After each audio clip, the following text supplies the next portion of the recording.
bango wana mpe bayebi basidentifie na musique nanga donc bakoya bazala ebele mais na ndenge ya kobenga basala rappel na bato tu mais je sais bato oyo bakoya particularité nini ezala jour wana parce que depuis déjà que osala basortie officielle ya baalbum ebele mais particularité nini ozala na album Le Millionnaire genre sortie officielle au Grand Hôtel?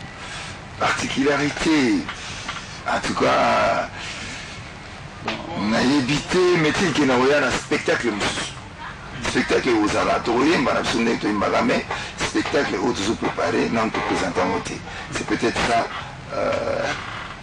particularité ya eloko ya sika.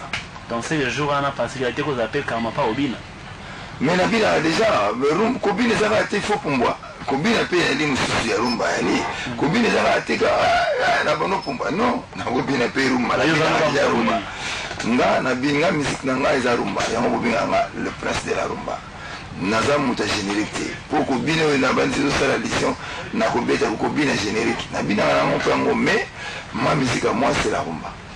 Car apparemment le titre tout yembaka on dit aux déception. Déception non. C'est moi ça boya il faut le bain.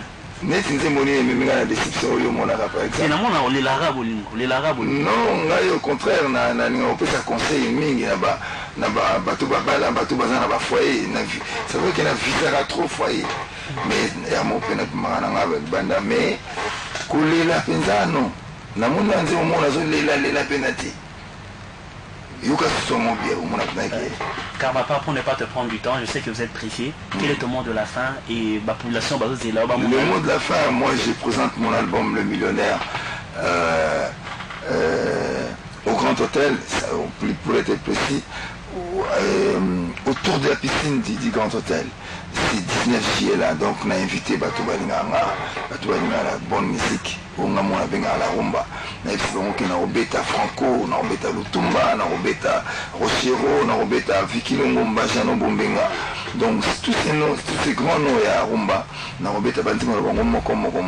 Donc au Balinga Karmapa, en tout cas, il y a été le 19 juillet autour de la piscine à Grand Hôtel, concert au band à 20h, Tankato Lemba. Donc voilà, et là on a quoi, on a Soukangwana et puis moi, c'est plus de vous aller bénir la carte.